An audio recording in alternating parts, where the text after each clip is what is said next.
Coach, how have you seen the momentum from the game against the Bills building at practice this week?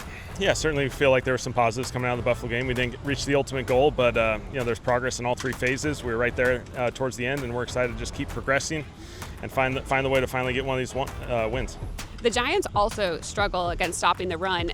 How important is it to get that established early in this game? Yeah, certainly last week I felt like that had a lot to do with our success early on in offense. Ability to run the football, kind of control the line of scrimmage, control the game. Again, that'll be a formula similar for this game.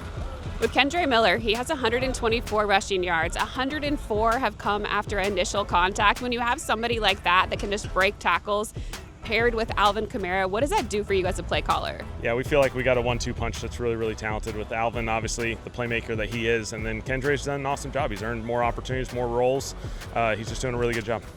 With the shuffling that you're going to have on the offensive line yet again, how key is it that you have Eric McCoy there anchoring things down? Yeah, Eric still leads it. He runs the show. He's the leader of that group. Obviously, we've had to navigate a few moving pieces the first few weeks of the season. We'll do that again this week. But, they've done an excellent job building it each and every week.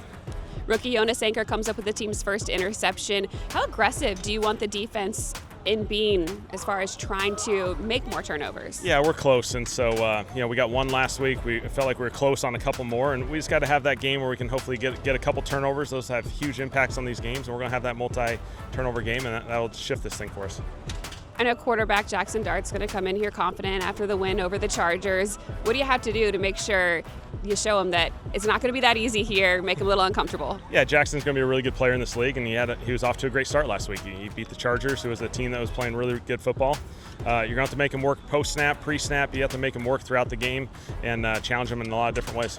Without wide receiver Malik Neighbors available for him, how does that change your focus of your game plan? Yeah, they still got a lot of other pieces, and they'll do an excellent job of scheming it up. There's still a lot of unknown with Jackson only his second start, so they'll play some different ways, some different styles that may be different to us. But they got some players. Wandell in the slot will still be a huge impact player, especially on third downs. All right, this is Scattaboo. Cam Scattaboo. Do you have a player comp for him? I don't. He's one of a kind. We loved him in the draft. He was a really fun guy to get to know as he went through the draft process, and obviously having a heck of a start to his career.